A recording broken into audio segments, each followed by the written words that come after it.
पूर्ण परमात्मा पाप कर्म दंड को भी काट सकता है। अभी तक जिस भी संत व महापुरुष से मिले, उन्होंने यही बताया कि पाप कर्म फल भोगने से ही समाप्त होगा।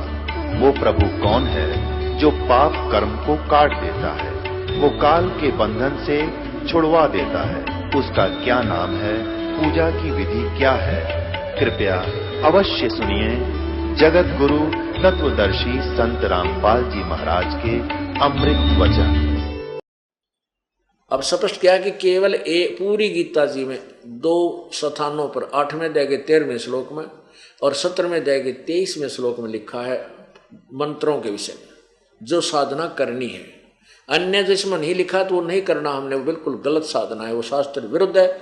शास्त्र विरुद्ध साधना जो है मनमाना आचरण है, जो गीता जी के अध्याय नंबर 16 के श्लोक नंबर 23 में लिखा है कि शास्त्र विधि को त्याग कर जो मनमानी पूजा करते हैं। देखिएगा 16वें अध्याय का 23वां श्लोक, जो साधक, जो पुरुष, जो व्यक्ति शास्त्र विधि को त्याग कर अपनी इच्छा से मनमाना आचरण अर्थात पूजा करता है, वह न सिद्धि को प्राप्त होता है, न परम गति को और न सुख को ही। कति टोटली गलत। गीता जी में केवल एक ओम नाम का जाप और ये यज्ञों के विषय में 5 यज्ञ करनी है, केवल इतना ही वर्णन, और यही वेदों में है। इसके अतिरिक्त जो भी हम साधना या कोई मंत्र संत देते हैं वो शास्त्र विरुद्ध साधना होने से व्यर्थ है। ये हमारी पवित्र गीता जी बता रही है। पुराणों में जो भक्ति वे लिखा वो गलत है, वो शास्त्र अनुकूल नहीं है। हाँ, उसमें केवल एकाध स्थान पर लिखा है कि जो वेदों से मिलता है वो तो टिप्पणी ठीक है। जैसे दुर्गा कहती है 7वें स्कंद में कि उस ब्रह्म को टारगेट बनाओ, उसी को उद्देश्य लक्ष्य बनाओ, उसका एक परमण ओम मंत्र है, उसी के जाप से उसी को प्राप्त किया जाता है, वो ब्रह्मलोक में रहता है। ये तो है उसमें ठीक। और बाकी अन्य ओम नमः शिवाय हरि ओम ब्रण के लिख रखे हैं, जैसे एवे नमः, ये इस तरह के ब्रण कितने मंत्र बना रहे, वो सब व्यर्थ हैं। ओम नमः शिवाय, ओम भागवते वासुदेव नमः, इस तरह के जो हैं ये सब व्यर्थ मंत्र हैं। तो यहाँ हमने इस पॉइंट पे आना है। अब ये तो ओम मंत्र तो है ब्रह्म का, और उस पूर्ण परमात्मा को पाने के लिए ओम भी साथ जपना होगा। अभी आपने 7वें अध्याय के 11वें श्लोक में पढ़ा कि मेरी जो साधना है वो शास्त्र अनुकूल प्रारंभ होती है। अब देखिए अध्याय नंबर 7 का और श्लोक नंबर 11, ये भारत श्रेष्ठ, मैं बलवानों का बल, आसक्ति और कामनाओं से रहित बल का सामर्थ्य हूँ, और सब भूतों सब प्राणियों में धर्म अनुकूल अर्थात शास्त्र के अनुकूल काम यानी कार्य हूँ। अब ब्रह्म ओम नाम से शास्त्र अनुकूल साधना प्रारंभ होती है, लेकिन केवल ओम नाम की साधना है तो शास्त्र अनुकूल, लेकिन कंप्लीट नहीं है। इसलिए ओम नाम का जाप करके हम प्रभु प्राप्ति, पूर्ण मोक्ष प्राप्त नहीं कर सके, जन्म मरण के चक्कर में ही पड़े रहे, इसका इतना ही फल है। ओम नाम के जाप का आप विधिवत साधना करते रहोगे पूर्ण संत से लेकर के, तो उससे आप ब्रह्मलोक जाओगे। ब्रह्मलोक में जाकर के फिर अपने पुण्यों को अक्षीण करके फिर वापस आओगे, क्योंकि गीता जी अध्याय नंबर 8 के श्लोक नंबर 16 में लिखा है कि ब्रह्मलोक तक सभी जितने भी साधक ब्रह्मलोक तक पहुंच जाते हैं, ये भी पुनर्वर्ती में है, पुनरावर्ती में है, यानी इनका भी जन्म और मृत्यु होता ही रहता है। और ब्रह्म खुद कहता है कि मेरा भी जन्म होता है, मैं अविनाशी नहीं हूं, जन्म मृत्यु होती है। अब आपको 17वें अध्याय का 23वां श्लोक दिखाते हैं। अपुण्यात्माओं, जो धर्मदास जी का प्रकरण चल रहा था उसके माध्यम से परमात्मा ने हमें शिक्षा दी है। धर्मदास जी को भी प्रेरणा दे करके निकाला काल के जालते, तो धर्मदास जी ने गीता जी का पाठ किया जिसमें 7वां अध्याय पूरा पढ़ा। फिर उसने देखा कि ये साधु, ये जो जिंदा है, ये मुसलमान भक्त है, ये हमारे गीता जी के ज्ञान से बड़ा प्रभावित है। अब कबीर साहब जी जो पढ़ रहा था ना, ऊंचे स्वर से बोलने लग गया वो गीता जी के पाठ को, कौन? धर्मदास। और कबीर साहब नोक रहे, बिल्कुल ठीक, वाह भाई वाह। तो इससे उसको ये हो गया कि तेरे ज्ञान को बड़ी रुचि से सुन रहा है। तो उसने 8वां अध्याय भी पढ़ लिया, फिर और भी पढ़ दिए। तो प्रभावित होकर हो सकता है ये कल्याण करवा लिया, हमारे गुरु जी के पास जाकर छोड़ दे गलत साधना को। उसका उद्देश्य ये था। तो वो पढ़ रहा है, और फिर जब उसने पढ़ लिया ना, फिर परमात्मा उसको समझा रहा है। अरे बूढ़े आदमी, अब आप नाम जाप करते हो, हरे राम राम राम हरे राम, सीताराम राधे श्याम राधे राधे श्याम मिला दे। और तो गीता क्या कह रही है इसमें? यो मंत्र को नहीं जो तुम जाप करते हो, विष्णु जी का शतोत्तर है तेरी गीता जी में, रोज गीता जी का पाठ तू कर रहा है। अरे बूढ़े आदमी, और इसमें क्या लिखा है? तो जब उसने ये सारा कुछ पढ़ लिया, जो परमात्मा ये निर्णय करने लगे जो दास आपके समक्ष कर रहा है। अब 17वां अध्याय का 23वां श्लोक देखो, अध्याय नंबर 17 और 23 नंबर श्लोक। इसमें क्या कहा है कि ओम तत् सत इति निर्देश है ब्रह्मण त्रिविध संवर्तः। अब ब्रह्मण का अर्थ क्या लिखा है ना? ब्रह्मण माने सच्चिदानंद घन ब्रह्म का, यानी ब्रह्म सच्चिदानंद घन ब्रह्म। ब्रह्मण माने सच्चिदानंद घन ब्रह्म, यानी परम देव पुरुष, वो परम अक्षर ब्रह्म। कहते हैं ओम तत् सत इति निर्देश है ब्रह्मण त्रिविध समर्थ, यानी परम अक्षर ब्रह्म का के स्मरण का ये ओम तत्सत, यही निर्देश है इस 3 मंत्र को के 3 विधि से जाप करने का। इस ओम तत्सत, ये ओम मंत्र तो है ब्रह्म का, ये तो क्लियर है, और तत् और सत ये सांकेतिक हैं, ये दास आपको देगा। क्योंकि तत्वदर्शी संत के लिए ऑप्शन छोड़ रखी है गीता जी में 4th अध्याय के 34वें श्लोक में कि ये जो मैं ज्ञान गीता का बता रहा हूँ ये तो मैंने तुझे दिया बता, इसके आगे जो ज्ञान है वो परम पूर्ण परमात्मा को पाने का कोई तत्वदर्शी संत बताएगा, उससे पूछो, वो जानता है और वो उस परमात्मा के मुख्य ज्ञान में लिखा हुआ, तत्व ज्ञान में लिखा हुआ। तो ये ओम मंत्र तो ब्रह्म का, और तत् जो ये और मंत्र है जो दास देगा आपको, और अनुपदेशी को नहीं बताना है और ना ही बताया जाएगा। तो वो तत्व मंत्र जो है वो सांकेतिक मंत्र है, वो अक्षर ब्रह्म यानी अक्षर पुरुष का है, वो पर ब्रह्म का है। वो जो जिन्होंने ये सतना, ये 2 मंत्र मिलकर ओम और ये तत् सांकेतिक और मंत्र है दूसरा, इन दोनों के मिल जाने से, 2 अक्षर के मिल जाने से ये एक सतनाम बनता है। और फिर तीसरा मंत्र जो आपको मिलेगा तत् सत, वो तीनों मिलकर के ये सारनाम, वो तीसरा सारनाम है। लास्ट में तीनों का ही सिमरण शुरू होता है, और इन तीनों की 3 विधि से इसका स्मरण होता है। इसलिए लिखा है कि परम अक्षर ब्रह्म, उस पूर्ण परमात्मा सच्चिदानंद घन परमात्मा की भक्ति का तो 3 मंत्र का ओम तत्सत यही निर्देश है, यानी ये फाइनल फैसला है और यही डायरेक्शन है, और कोई दूसरा मंत्र नहीं है। इति सिद्धम। अपनात्माओं, अब वो धर्मदास जी गीता जी को पढ़ रहा और बड़े गर्व के साथ पढ़ रहा है और सोच रहा है कि गीता जैसा ज्ञान नहीं, और ये जिंदा जो है मेरी बात से प्रभावित होकर के मुझे कहेगा कि मुझे ये उपदेश दिला दे। तो परमात्मा ने उसके निकट जाकर के, परमेश्वर ने अपने आप को तो एक दास बनाया और उसको महापुरुष महात्मा, हे महाराज जी अपनात्माओं, काल ने हमें आंडी भी बना रखा है, टीटी पका रखा है कि हम अभिमान बहुत करते हैं। यदि परमात्मा पहले से ही उसके ज्ञान को काट छांट कर देता तो वो सुनता नहीं। पहले दास बने। कबीर परमेश्वर ने कहा कि हे महात्मा जी वैष्णु साधु, क्योंकि धर्मदास जी ने वैष्णु संत जैसी वेशभूषा बना रखी थी। परमात्मा बोले, हे वैष्णु संत, आप कौन हो, कहाँ से आए हो? आपने बहुत ही अच्छा ज्ञान सुनाया है, तो मुझे भी कुछ मोक्ष मार्ग बता दो, मुझे भी कोई मोक्ष मार्ग बता दो। मैं बहुत भ्रम भटक लिया, मुझे कोई अच्छा जो हमारे संशय को समाप्त कर दे ऐसा संत नहीं मिला। तो धर्मदास जी समझ गए कि मैं जो सोच रहा था वही बात बन गई, वही बात बन गई। ये तो बड़ा प्रभावित हो गया हमारे मंत्र से, हमारे गीता जी के ज्ञान से। तो कहने लगा कि सुन ले, मैं आपको बताता हूँ। क्या बताते हैं?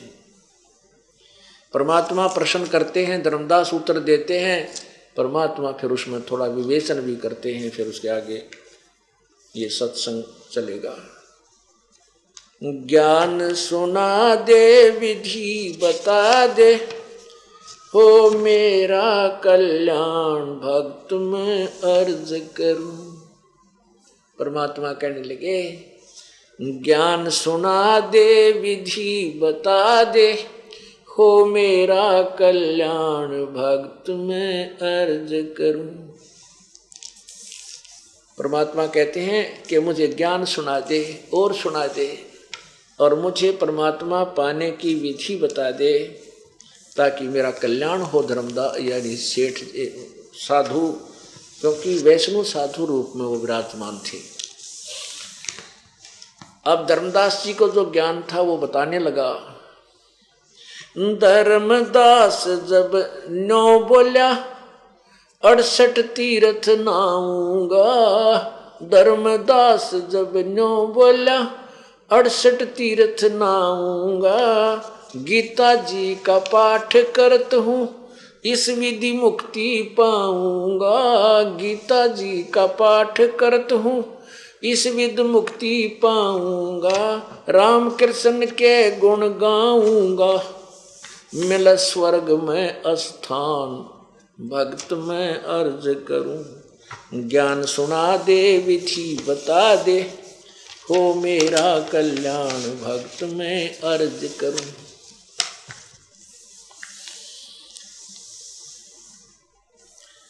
अब परमात्मा ने,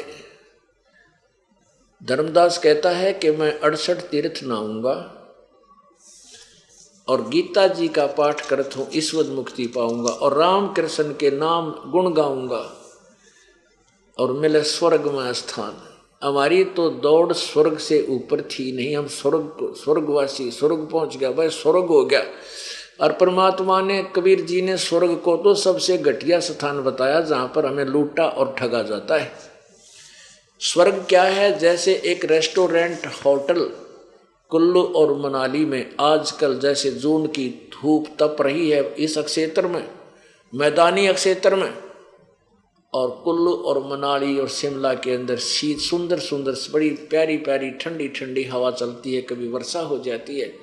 तो यहाँ के साहूकार लोग जो 10 महीने 11 महीने लगातार जो है मेहनत करते हैं, पैसा इकट्ठा कर लेते हैं, उनके पास 20, 30, 50 हजार स्पेयर हो जाते हैं, एक्स्ट्रा पैसे हो जाते हैं, तो वो अपने सह परिवार कुल्लू और मनाली चले जाते हैं 1-2 महीना वास्ते, और वहाँ जाकर के उस ठंडे क्षेत्र में आनंद लेने के लिए रहते हैं। एक होटल में एक कमरा किराए पर ले लेते हैं, होटल में एक किराए पर स्थान ले लेते हैं, और वहाँ सभी चीज मोल अपनी जेब से खर्च होता है होटल में।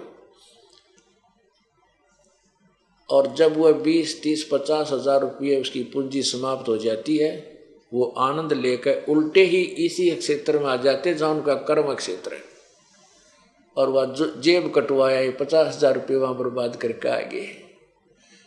अब इसी प्रकार जो यहाँ पुण्यात्मा हैं, धर्म पुण्य करते हैं, उस धर्म पुण्य के आधार से वह स्वर्ग पहुँच जाते हैं। स्वर्ग रूपी होटल में अपने पुण्यों को समाप्त करके, बर्बाद करके, खत्म करके, वहाँ थोड़े से दिन मौज मस्ती मार के, और वहीं पर उनको समय निर्धारित होता है। जैसे यहाँ मृत्यु निश्चित है, ऐसे स्वर्ग में भी उन देवताओं की मृत्यु निश्चित है, ब्रह्मा विष्णु महेश की भी मृत्यु निश्चित है। इसी प्रकार तुरंत वहाँ से मृत्यु होगी, सब सुविधा समाप्त होंगी, क्योंकि आपके पुण्य समाप्त होगी। वो धन खत्म हो गया जो यहाँ सारे जीवन में इकट्ठा किया था। साधना अध्यात्म धन समाप्त हुआ। फिर नरक में जाओ पाप आधार पे ऐसे।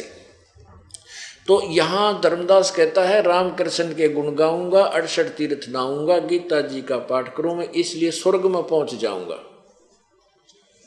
इसी को ये मुक्ति कहते हैं। मुक्ति हुई या ये तो स्वर्ग में तो इतना समझो जैसे हम पहले खेतों में काम करा करते, किसान के घर जन्म था, ऐसे जब ये अप्रैल के अंदर गेहूं काटा करते हाथों से, तो दोपहर के समय 1 घंटा रेस्ट मिलता था हमें। एक कीकर के नीचे, एक वृक्ष के नीचे अपना खाना खा लेते और आध घंटा उसमें लौट कर मस्ती मार लेते उस छाया में। फिर तुरंत उसी धूप में जाकर फिर कड़ाके की धूप में शाम तक काम करते। तो ये रेस्टोरेंट जो है ना स्वर्ग, तो एक कीकर की छां है 1 घंटे की। उसके बाद फिर 84 लाख के कोल्हू में कुत्ते गधे सुअर, और फिर यहाँ चक्कर धक्के खाओ, फिर ये कर्म करते रहो। और हमने स्वर्ग को तो ऐसा मान रखा था कि इसके बराबर कोई और जगह है कोई ना इस ब्रह्मांड में। परमात्मा कहते हैं हमारे सतलोक में चलो, जहाँ जाकर के तुम कभी मृत्यु को प्राप्त नहीं होगे। वहाँ कोई कष्ट नहीं, कोई दुख नहीं, कोई कार्य नहीं, निष्कर्म में आपको मोक्ष प्राप्त होगा। गीता जी में इसका भी प्रमाण है। अब क्या बताता है परमात्मा? बोले धर्मदास, यदि आप गीता जी का पाठ करते हो, क्या इससे मुक्ति हो जाएगी? अकौर होगी, क्यों नहीं? हमारे गुरुजी ने बताई है। परमात्मा बोले हाँ हो। मैं ये नहीं कहता नहीं होगी, मैं तो आपसे अपने शंका का समाधान करवा रहा हूँ। और जब तक आप मेरी शंका का समाधान करोगे नहीं तो मैं आपके ज्ञान को स्वीकार कैसे करूँगा? धर्मदास जी ने बोला हाँ पूछो पूछो। परमात्मा बोले कि एक किसान था, उस किसान को वृद्ध अवस्था में एक पुत्र की प्राप्ति हुई और उसने सोचा कि तेरी उम्र वृद्ध होगी है और बेटा अभी बालक है, और कहीं तेरी मृत्यु हो जा और ये खेती के यानी खेती के कार्य को ना समझ सके, फसल उपजाने के तरीके को ना जान सके, कहीं ये बेचारा कंगाल ना हो जा और ये दुखी होए। इसलिए उसने अपनी एक बही में एक कॉपी में हाथ से अपना पूरा अनुभव लिख दिया कि क्रॉप जो है गेहूं की फसल को कौन से सीजन में बीजा जाता है, उसको पहले कैसे खेत संवारा जाता है, और कितना किलो गेहूं का बीज 1 एकड़ में डालना चाहिए, फिर किस समय में उसके जो है ना उसमें फर्स्ट वाटरिंग पहली सिंचाई करनी चाहिए, किस समय में खाद डालना चाहिए। वो परिपक्व हो जाएगी जब उसकी ऐसी स्थिति होगी, उसकी बाल को खोल कर देखना चाहिए, वो दाने सूख जाएंगे तब उसको काटना चाहिए, ऐसा कलर, यानी पूरा व्यवस्था लिख रखी। और उसने सारा अनुभव लिख करके अपने पुत्र से कहा बेटा मैं मर भी जाऊं, मेरी मृत्यु हो जाए तो आप इस मेरे अनुभव को पढ़कर इसके अनुसार अपनी खेती करना, डेली पढ़ना बेटा, इसको अवश्य पढ़ना। तो पिताजी मर गया और पुत्र उस पिताजी के दिए हुए अनुभव को, लिखे हुए अनुभव को प्रतिदिन पाठ करता है और करता है उसके विपरीत, खेती उसके अनुसार नहीं कर रहा है जैसे पिताजी का अनुभव था। तो क्या वो किसान का पुत्र गेहूं की फसल प्राप्त कर सकता है? गेहूं की फसल बोने का सीजन है नवंबर में और बोवा उसने जेठ में है, और को बाव है न समारा यानी और कुछ अडंगा बो दे उस गेहूं के स्थान पर, तो क्या वो धनी होगा? क्या फसल प्राप्त कर लेगा? धर्मदास बोला ना, ये कैसे उसका है, जिंदा तो अच्छी बात करे, वो तो जैसे उसके पिता ने लिखा है उसी को खूब अच्छी तरह पढ़ कर उसी की तरह हर एक उसी तरह काम करे, वो बच्चा सही है। तो नालायक बच्चा हुआ ना, जो गुरु के अपने पिता के अनुभव के अनुसार नहीं चल रहा, कहाँ हाँ बिल्कुल उसके आदेश का पालन नहीं करा, कहाँ जी सही है। तो आप जो गीता जी को पढ़ रहे हो इसमें कहीं लिखा 68 तीर्थ में नहाऊंगा नहाने की, इसमें कहीं लिखा है कि रामकृष्ण के नाम का जाप करो। अब धर्मदास की तो चौदसी टूट गई। इसमें कहीं लिखा है एकादशी का व्रत रखो। अरे भले पुरुष, तुम करो कुछ और कहो कुछ। गीता जी में लिखा पाठ प्रतिदिन पढ़ने से तेरा कल्याण नहीं, इसके पढ़ने से केवल ज्ञान होगा कि हमने ये क्रिया करनी चाहिए नहीं करनी चाहिए, और तू इसको पढ़ रहा है कर रहा है वो कबाड़ जो इसके विरुद्ध शास्त्र विरुद्ध है। तब आया पसीना भाई कह को तेरा गजब हो, ये बात तो बाबा जी कांटे की कहे। फिर नो बोले जैसे इस तीर्थ के जल में,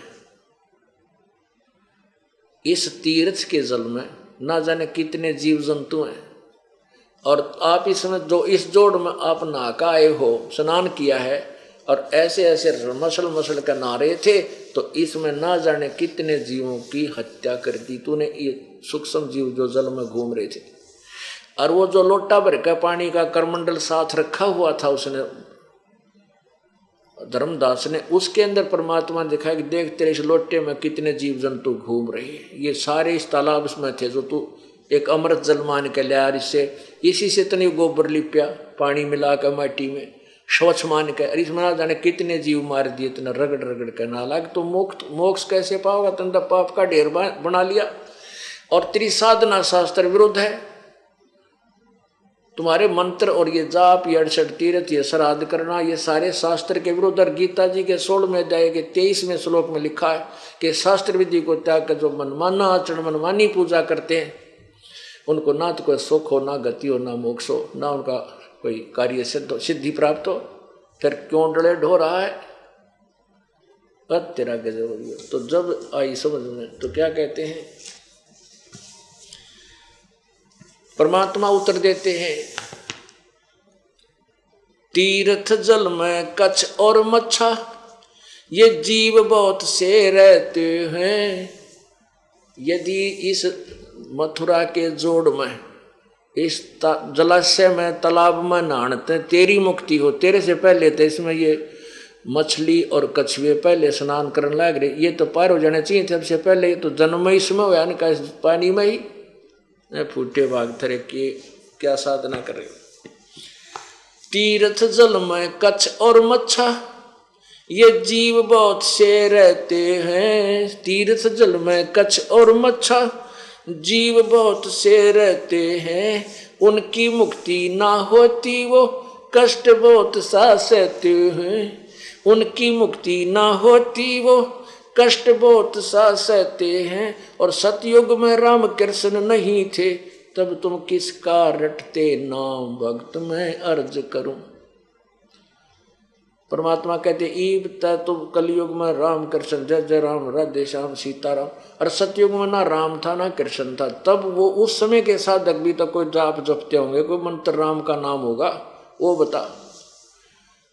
पसीने आगे, क्योंकि वेद और गीता में जो है, गीता जी में वेदों का सारांश है, और वेदों के मैं यजुर्वेद अध्याय नंबर 40 के श्लोक नंबर 15 में लिखा है ओम कर्तु समर कलवे समर कर्तुम समर।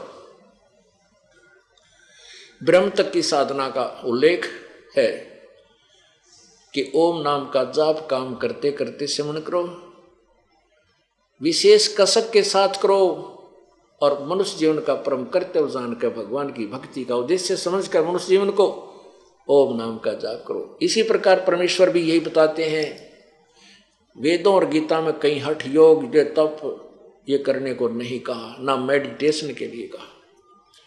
परमात्मा ने अपने सिंपल लैंग्वेज, अपने जो मुख्य ज्ञान में, तत्व ज्ञान में कहा है, नाम उठत नाम बैठत नाम सोवत जागवे, नाम खाते नाम पीते नाम सेती लागवे।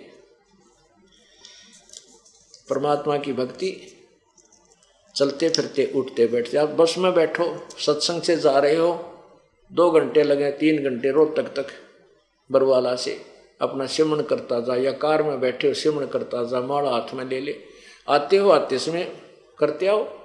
ऐसे ही कोई काम से जाते हो, आप ऑफिस में जाते हो, उस समय का सदुपयोग करो। ऐसे कोई दुकान पर जाता है, ग्राहक आगे तो ठीक है, नहीं अपना बैठ कर माला जपन लाग जाए। और सत्कर मानना हमारा यह बात विश्वास ना होता है कि हम मंत्र जाप करते हैं इससे कुछ लाभ होगा। आप करके देखो, जे आपकी दुकान के ऊपर लाइन नहीं ला दे परमात्मा, हम तो नहीं देखे जा ओ किस कित बढ़ गया, उस दुकान में गया, ये इधर आवेगा, नो नहीं अपना माला लेकर भक्ति करें जा, देख तेरे बाग का हंग है क्यों नहीं आवेगा। और ठीक रेट लगा, मिलावट मत कर, कुछ दिनों में ऐसी छाप बन जाएगी, आपका नाम रोशन होगा, भगवान साथ होगा। तो हम स्वयं बनना चाहते चतुर, और स्वयं बनना चाहते मिलावट झूठ कपट के साथ सेठ कभी नहीं बन सकते, ये पल्ला गांठ लगा लेना। परमात्मा बनाएगा तो अवश्य बनेंगे। अब किसान है, हल जोतता है, हमने देखे ये आली सारा दिन और तक में काम ना क्यों, हल और बैल तो कई तो लक्ष्मी चंद की रागनी गाया करते, करा के बकवास करें जानते, कोई कुछ गा रहा है, कोई फिल्मी गाने का। उस समय मालिक की कहता आरती कर ले, देर क्या रमैनी कर ले बैलों के साथ साथ, या अपना मंत्र जाप करता हुआ। जो पहला मंत्र है सांस का नाम है, बहुत ही सुंदर ढंग से होता है, क्योंकि परमात्मा ने जैसे भी 7वें अध्याय के 3, 4, 5वें श्लोक में कहा है कि 2 प्रकार की प्रकृति है। यह हमारे शरीर की जो प्रकृति, ये भी हमारा सहयोग देगी भक्ति में। जैसे ये दास जूनियर इंजीनियर था और स्कूटर मोटरसाइकिल पर हमारा ज़्यादा आना जाना होता था, क्यों फील्ड में जाना पड़ता था। तो जब ये दास सिमरण करता रहता था, श्वास का सिमरण जो मुझे प्राप्त था 3 मंत्रों का, और रोहतक के अंदर से उस समय केवल एक ये भिवानी स्टैंड के ऊपर बहुत भीड़ बन जाया करती जब ऑफिस से आता था, तो उसके अंदर से सिमरण करता हुआ निकलाता था। हाथ और पैर अपने आप ऑटोमेटिकली क्लच और गियर के ऊपर अपने आप चले जाते हैं, इतने बढ़िया ढंग से सेट हो जाते हैं, और अपने आप स्पीड कम, और ये प्रकृति करती रहती है और मन सिमरण में लगा रहता है। ऐसा बीता मेरे साथ कई बार। हमारा ऑफिस प्रेम नगर में था, शीला बाईपास के आसपास, और वहाँ से आना पड़ता था हिसार रोड बाईपास पे। हमारा बार भाई से एक कुटिया बना रखी थी, तो उस भिवानी स्टैंड के ऊपर से मैं आता था, सिमरण करता हुआ इतना लीन हो जाता था। जब अपनी गली में मुड़ता था ना, जब याद आता था, घर वाले नो कह देते ना जी आज ये कि मैं दाल खत्म हो गई है, चीनी को नहीं, या लाइयो लिखवा देते थे। वहाँ जब मुड़ लेता था, जब याद आती थी रे कुछ सामान भी लाना था, वहाँ से 2 किलोमीटर फिर वापस जाता था लेने के लिए। इतना याद नहीं रहती थी उस भीड़ में कि कब निकला उस बाजार के माँ के। तो ऐसे नाम जैसे हाड़ी बीज धुन, और पंथी से बतलावे, वह में खंड पड़े नहीं, ऐसे ध्यान लगावे। तो पुण्यात्मा हमारी प्रकृति ऐसी सेट हो जाएंगी, हाथों की जो हम करते हैं, हाली खेत में हल बावे, अपने आप बीज छूटता, उसके हाथ की प्रैक्टिस हो जाती है, और बातें करता रहता दूसरे साथी से। रास्ते में कोई यात्री बात करता, कोई कार्य पूछता, उसको बातें भी बता रहा है उसको, लेकिन अपने हल को नहीं रोकता, क्योंकि उसने उस दिन बीज बीजना अवश्य होता है, और हाथ से अपने आप उसके अनुकूल बीज छूटता रहता है। तो क्या बताते हैं, तीर्थ जल में कच्छ और मच्छा, ये जीव बहुत से रहते हैं, उनकी मुक्ति ना होती, वो कष्ट बहुत सा सहते हैं। सतयुग में राम कृष्ण नहीं थे, फिर तब किसका धरते ध्यान भक्त में अर्ज करूं। अब जब यहाँ फेल हो गया ना, फिर नई और बताई। एकादशी का व्रत करत हूँ, जीव हिंसा कोई करता ना, धर्मदास बोला। एकादशी का व्रत करत हूँ, जीव हिंसा कोई करता ना, शिवलिंग पूजा गुरु की सेवा, किए बिना भी सरता ना। शिवलिंग पूजा गुरु की सेवा, किए बिना भी सरता ना। शालिग्राम की पूजा करूं मैं, दिन में सुबह और शाम भक्त में अर्ज करूं। अब फिर के पैतरा मारा धर्मदास ने कि मैं एकादशी का व्रत करता हूं, क्योंकि पवित्र हिंदू समाज में एकादशी ये व्रत की नरी महिमा गा रखी है। तो उसको कति पवित्र मान के कि देखूंगा यो के कहेगा जिंदा महात्मा, जो मेरा एकादशी का व्रत कराया करूं ग्यास का, और हम कोई जीव हिंसा नहीं करते। ये थोड़ा थोड़ा दुख मानने लायक गया उस सच्चाई का, क्योंकि ब्राह्मण जैसे सामने वो मुसलमान संत फकीर बैठा था और धर्मदास जी मान रहा था कि मुसलमान तो मांस खाते हैं, जीव हिंसा करते हैं, वो जो ना बकरे काटते हैं, बकरीद बनाते हैं, इसलिए थोड़ी सी वो टोंट भी कस गया कि हम जीव हिंसा नहीं करते, हम जीव हिंसा नहीं करते, कभी भी जीव हिंसा करते उनको पाप लगता है, वो मोक्ष कभी प्राप्त नहीं कर सकते। धर्मदास ने बोला। और फिर कहता शिवलिंग पूजा गुरु की सेवा, शिव का लिंग ये पत्थर ये भी पूजते हम, और गुरु जी की सेवा बिना हमारा काम नहीं चलता, यह आध्यात्मिक मार्ग है। और शाल्यक नाम की पूजा भी करता हूँ, जैसे विष्णु जी की मूर्ति की पूजा करता हूँ सुबह शाम। अब परमात्मा बोले भाई वक्त व्रत करे से मुक्ति हो, तो अकाल पड़े क्यों मरते हैं। परमात्मा कहते हैं धर्मदास एक बार अकाल पड़ा था, सूखा पड़ गया, और उसमें इतना बुरा हाल होकर के प्राणी मरे, किसी को कुछ आहार प्राप्त नहीं हुआ, पत्ते भी तोड़ कर खा लिए, बोधी बाढ़ थी कूट कूट कर वो भी खा ली, और 15-15, 20-20 दिन, एक महीना कति निराहार रह करके प्राण त्यागे। उसमें सारे व्रत हो गए, मंगल का भी, सोमवार का भी, आठम का भी, छठ का भी, सातम का भी, त्रि एकादशी का भी। तो वह मर क्यों गए? वो तो पार होने चाहिए, जब इतने सारे व्रत हो गए उनके तो इकट्ठे। व्रत करे से मुक्ति हो, तो अकाल पड़े क्यों मरते हैं। शिवलिंग पूजा या शाल्यक सेवा अनजाने में करते हैं। शिवलिंग पूजा और या शाल्यक सेवा अनजाने में करते हैं। चेतन हो के भूल रहे हुए, पत्थर से नफराम भक्त में अर्ज करूं। कहते हैं बोले आदमी यदि व्रत करे तो मुक्ति हो, ये तो आप समझिए। और शिवलिंग पूजा, ये पत्थर की पूजा, शाल्यक की पूजा कति अनजानपने में बिना ज्ञान के करते हैं। क्या ये पत्थर तुम्हें लाभ देगा?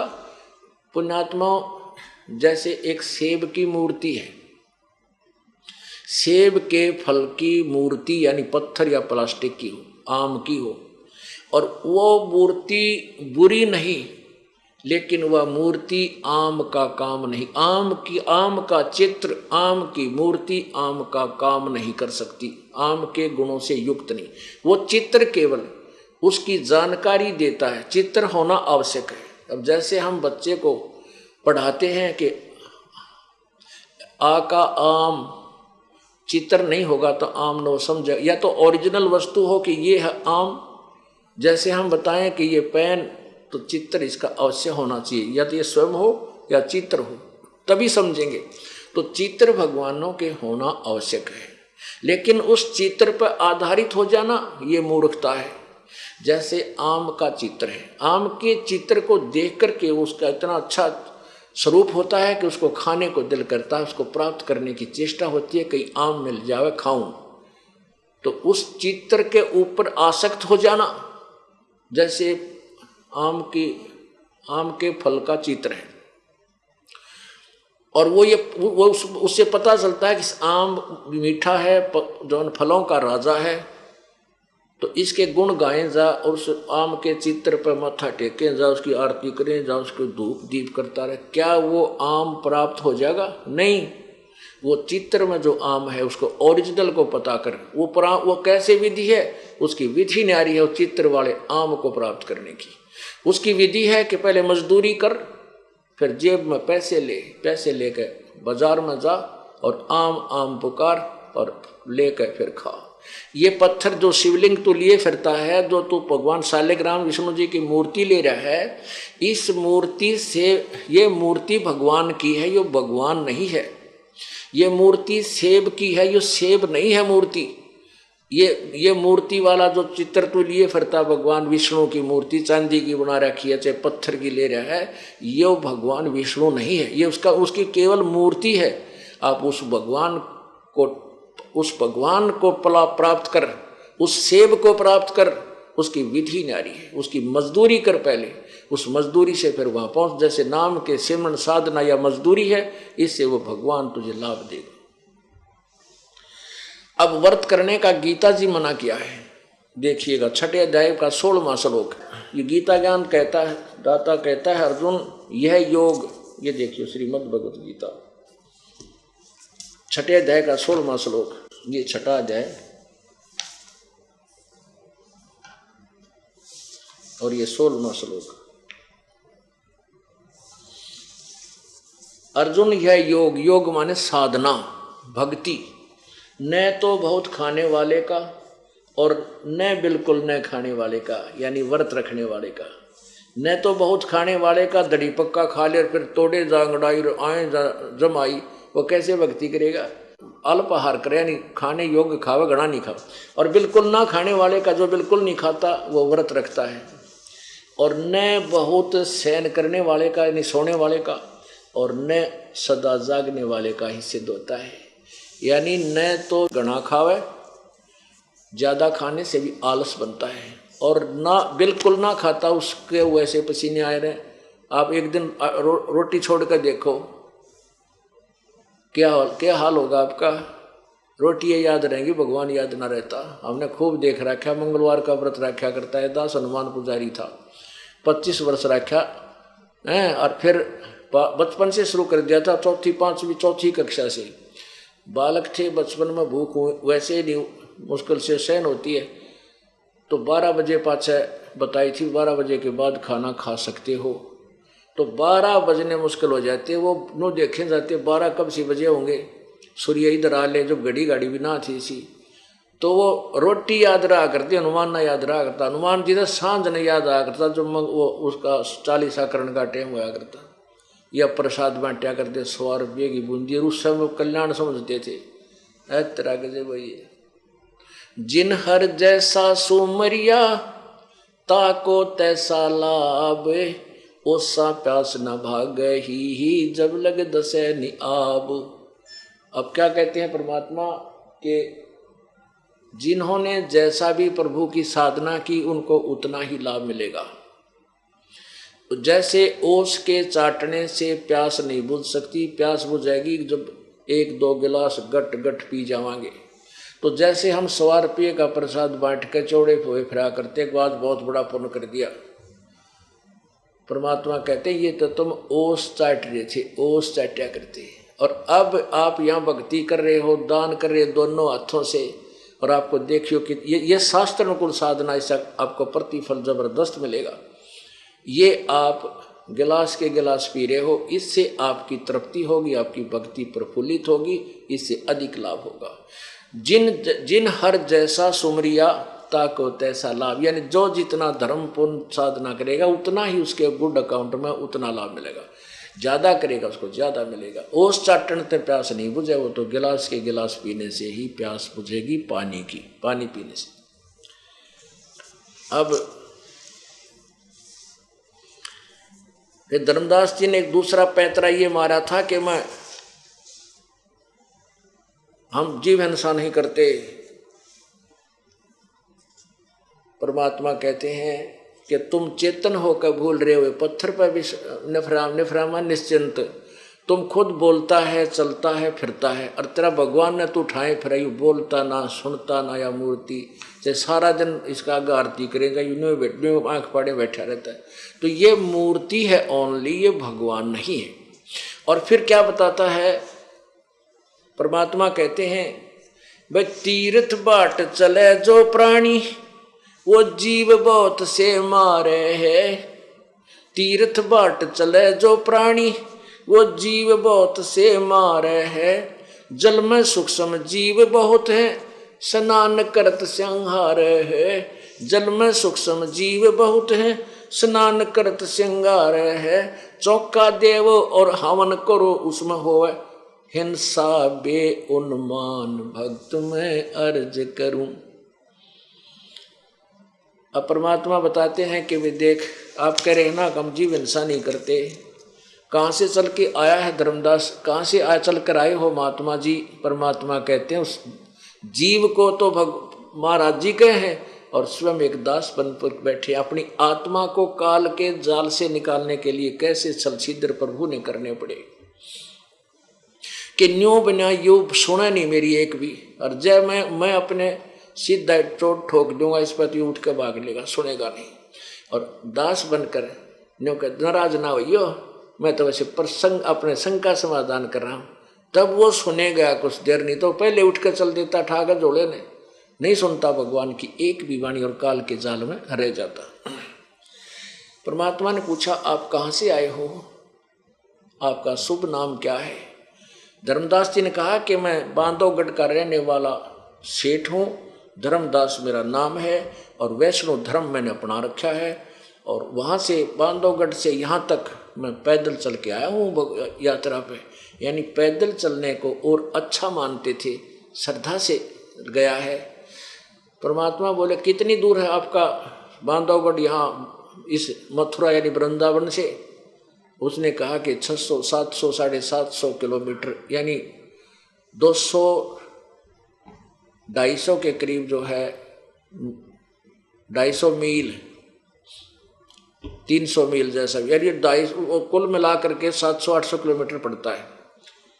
तो कहने वहाँ से तू पैदल चल के आया है, कहाँ वहाँ से मैं पैदल चल के आऊँ, तो एक रास्ते में कितने कीड़े मकोड़े जीव जंतु तूने कितने आपके पैरों के नीचे मरे, गिनती हुई आपने, आपने कितनी जीव हिंसा करती इस जोड़ बनाने के लिए आए हो तालाब में, और इस तालाब में नहा रहे थे, इसमें देख कितने जीव मार दिए, ये तेरे लोटे में देख कितने घूमन लाग रहे, और ये तूने जो है नहीं चौका दिया पहले लिपी और फिर यहाँ पर तू खाना बनावे, इस लिपा इस जो चौका तुम लिपते हो ना, इसमें भी बहुत ज़्यादा आपको हत्या का हिंसा का जो ना पाप लगता है।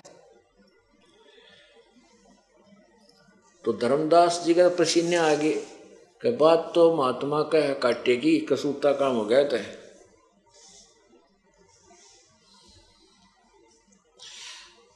और कहते तुम हवन करते हो ना लकड़ियां डाल कर, लकड़ी डाल ली उसका माँ फिर स्वाहा स्वाहा, इसमें भी बहुत जीव मरते हैं भाई। अब खाना बनाओ उसमें भी जीव हिंसा होती है, खाना खाओ उसमें भी जीव हिंसा होती है। आप घूमने फिरने जाते हो, फ्रेश होने जाते हो, पेशाब करते हो, उसमें जीव हिंसा होती है। फिर आप जो है ना आप कहते हो जो जीव हिंसा करता हो पाप मुक्त नहीं हो सकता, कभी मुक्त नहीं हो सकता। तो तेरी मुक्ति क्यों करो, कैसे होगी धर्मदास।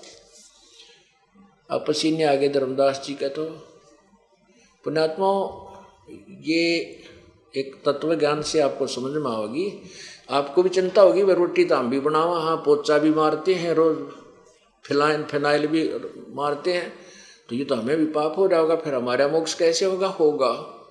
क्योंकि गीता जी के 18वें अध्याय में लिखा है कि जो कर्तव्य कर्म है वो जो हमारे स्वाभाविक कर्म है वो करने चाहिए, चाहे उनमें पाप भी है। जैसे चारों वर्णों का जो ना विवरण दिया है कि ब्राह्मण यानी गुरु लोग हवन आदि करते हैं, अपना जो भी क्रिया करते हैं वो, और ब्राह्मण शुद्ध, क्षत्रिय, वैश्य और शूद्र, ये जो जिनके जो कर्म है इसके अंदर जो हिंसा होती है, जैसे किसान है हल बाता है, खेत संवारता है, तो हमने देखा उसमें इतने जीव जंतु उस हल्के से एक ही अलाई में, एक अलाई 15-20 फुट चौड़ी होता था और पूरे 1 एकड़ में घुमा के लाया करते बैल के एक खूड को। तो उसमें इतने कीड़े मकोड़े जीव जंतु गिलगिले से ये गंडेवे से, और नरे ऊपर आकर उनके और कीड़ियाँ के बिल झुंड के झुंड बाहर आकर मर जाते को फाड़ी, एक आधे के मंडक का फाड़ी, वो कोसा जो होते ना जिससे खेत खोदते उसको फाड़ी कहते हैं, उसके द्वारा कछुआ के भी माँ जाया करते, वो मर जाते और ऊपर उनको पक्षी खाते, उनको घर से बेघर कर दिया जाता। अब कहते हैं यो पाप तो तुम्हारा लगेगा, लेकिन इनकी विधि बताई है। अब गीता में तो यूँ लिखा ये करने चाहिए चाहे पाप भी है, और करने पड़ेंगे, और कहाँ जाओ पेट तो भरना ही पड़ेगा। गीता और वेदों में इन पापों के नाश करने का समाधान नहीं है, इसीलिए ये दोनों भोगने पड़ते हैं, पुण्य भी और पाप भी। पाप भी निरीहो हैं, वह भी गुड बैड अकाउंट में लिखे जाएंगे आपके में, और पुण्य आप कर रहे हो जो विशेष तरीके से दान धर्म करते हो वो पुण्य में लिखे जाते हैं। आपको दोनों भोगने पड़ते हैं। और परमात्मा कबीर जी के पास यानी इस दास को जो दी है वह जड़ी, उसके वो मंत्र जो है आपके प्रतिदिन के पापों को समाप्त कर देता है, जो जान के नहीं करते। आपके स्वाभाविक कर्मों में जो पाप होते हैं उनको ये मंत्र आपको दिए जाते हैं, ये प्रतिदिन उनके ऊपर, जैसे कपड़ा पहनते हो, कुर्ता कमीज, उसको पैंट कमीज पहनते हो, कुर्ता धोती पहनते हो, पजामा, तो उसको प्रतिदिन साबुन और जल से धो दिया जावे तो वो स्वच्छ रह जाता है। ऐसे ही इन महापुरुषों की थ्योरी इसलिए शास्त्र विरुद्ध थी कि इनको कंप्लीट नॉलेज नहीं था, इनको पूर्ण ज्ञान नहीं था। जैसे भाई परमात्मा पाप काट ही नहीं सकता, इन परमात्मा तक का बेरा नहीं था, ये ब्रह्म को भगवान मान रहे इसकी साधना करते थे। इससे दोनों ही भोगने पड़ते हैं, पुण्य और पाप। जैसे कर्म करेगा ये सिद्धांत है ब्रह्म तक का कि वो दोनों भोगने होंगे, वैसे ही कर्म भोगने होंगे। पूर्ण परमात्मा का विधान है कि जब ही सतनाम हृदय धरो भयो पाप को नासे, जैसे चिंगारी अग्नि की वही पड़े पुराने घासे। 1000 क्विंटल घास पड़ा हो, सूखा फूस पाती है, और उसमें एक माचिस की सीख जलती हुई लगा दे और उसको सारे को फूक कर ढेर को और छोटा सा कर देगी, और फिर हवा चलेगी, उसने इधर उधर फेंक फेंक और सब साफ हो जाएगा। तो ये विधि परमात्मा के पास ही है, पूर्ण ब्रह्म के पास वो शक्ति है, कबीर जी के पास, परम अक्षर ब्रह्म के पास।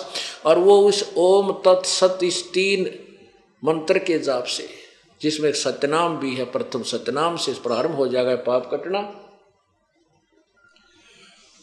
तो उस सतनाम से ये प्रतिदिन के हो रहे स्वाभाविक कर्मों में, हमारे चारों वर्णों के कर्मों में जो पाप हैं वो प्रतिदिन कट जाते, समाप्त हो जाते हैं। जानबूझ के करोगे, क्योंकि भगत जानबूझ के कर नहीं सकता, उसको इतना ज्ञान भी दे दिया जाता है। अब जैसे पूर्ण संत के बिना कोई भी अधिकारी उपदेश देने का नहीं है। इस पृथ्वी पर आज के दिन कोई पूर्ण संत नहीं है इस दास के अतिरिक्त। ये अभिमान ना समझो, ये यथार्थ बात समझना। दास को अभिमान नहीं करता, इस दास के अतिरिक्त कोई अधिकारी नहीं है, बाकी सब दुनिया को भ्रमित कर रहे हैं, झूठे लाइसेंस बना रहे हैं।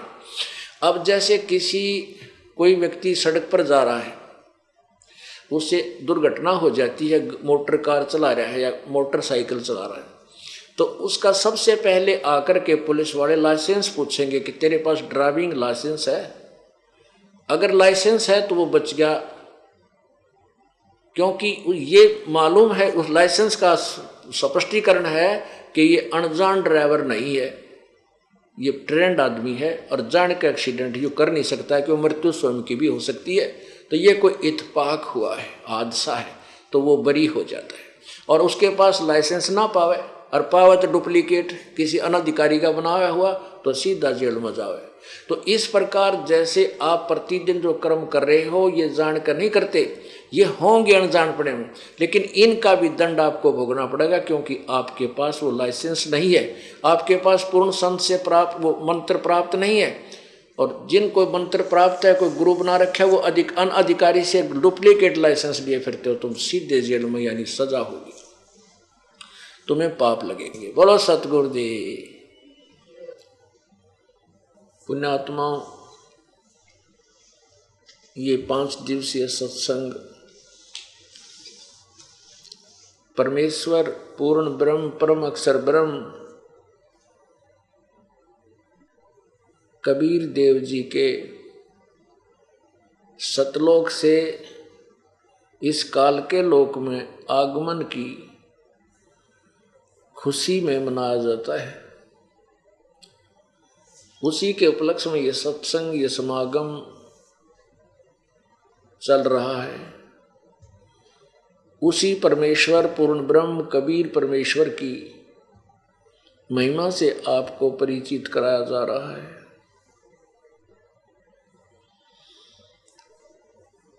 उस परमेश्वर ने, कबीर परमेश्वर जी ने, कबीर देव ने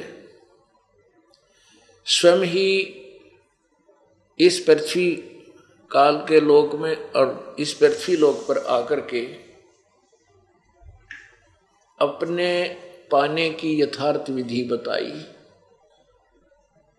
हम इतने अबोध बालक हैं, हम अध्यात्म ज्ञान में इतने बालक हैं, इतनी बाल बुद्धि युक्त हैं कि परमात्मा यहाँ 120 वर्ष रहकर चले गए और वो हमें कहते रहे मैं परमात्मा हूँ, पूर्ण ब्रह्म हूँ, सारी सृष्टि का रचनहार मैं ही हूँ। बहुत बार संकेत किया, लेकिन हमने इन अज्ञानी ऋषियों और गुरुओं की वो बेसलेस थ्योरी सुन रखी थी, निराधार सिद्धांत हमने ग्रहण कर रखा था कि परमात्मा निराकार है। उसी आधार से हम प्रत्यक्ष प्रकट परमात्मा को पहचान नहीं सके और वो खुद आवाज लगाते रहे, हम ही अलख अल्लाह हैं, कुतुब गोस और पीरे, गरीबदास खालक धनी, हमरा नाम कबीर। ए स्वामी सृष्टा में या सृष्टि हमर तीरे, दास गरीब अधर बसु में अवगत सत्य कबीर। अनंत कोट ब्रह्मांड का एक रति नहीं भारे, सतगुरु पुरुष कबीर हैं ये कुल के सिरजनहार। जैसे छोटे से बच्चा और वो लुका छिपी खेलता है, तो बच्चों को खेलते हुए देखता है, फिर वो अपने दादाजी से कहता है कि कल मैं और आप लुका छिपी खेलेंगे। अब दादाजी एक किवाड़ के पीछे खड़ा होकर कहता है आजा ढूंढ ले मैं ना पाऊं,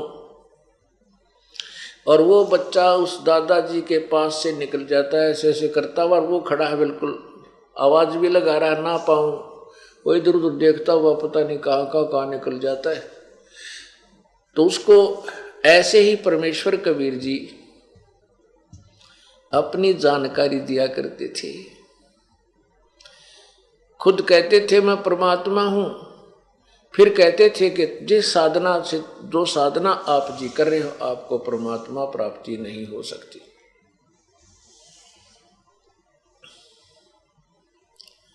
जैसा कि प्रसंग चल रहा था आज सुबह के सत्संग में, धर्मदास जी एक बहुत ही अच्छी श्रद्धालु भक्त थे। श्री राम, श्री कृष्ण, भगवान विष्णु अर्थात तथा श्री शिव जी के ऊपर पूर्ण रूप से आसक्त थे, और यही लोकवेद के आधार पर, लोकवेद माने दंत कथा, सुने सुनाया ज्ञान जो किसी शास्त्र में प्रमाण ना हो, उसको लोकवेद कहते हैं। अक्षेत्रीय ज्ञान परमेश्वर जी खुद एक संत भगत की भूमिका करते हैं, स्वयं ही वो तत्वदर्शी संत जगत गुरु होते हैं और स्वयं ही वो पूर्ण परमात्मा होते हैं। पूर्ण परमात्मा तो होते ही हैं ही वो। तो क्या बताते हैं, पीछे लग गया जाऊं था मैं लोक वेद के साथ, रस्ते में सतगुरु मिले दीपक दे दिया हाथ। क्या बताते हैं कि लोक वेद के आधार से मैं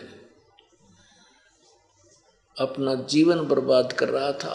जैसे ये दास लोक वेद के आधार से क्या करता था, बाबा श्याम जी की पूजा, हनुमान जी की पूजा, मंगलवार का व्रत, 100 रुपये का प्रसाद मंगलवार को बांट देना, 7 बार हनुमान चालीसा, फिर जन्माष्टमी का व्रत, श्री राम राधे श्याम राधे राधे श्याम मिला दे, ओम नमः शिवाय जो भी मंत्र थे, जो भी मिला हुआ है, जिसने जैसा बता रखा था वो भी रट्टा लगाते। तो ये लोक वेद था, ये किसी शास्त्र में प्रमाणिक साधना नहीं थी।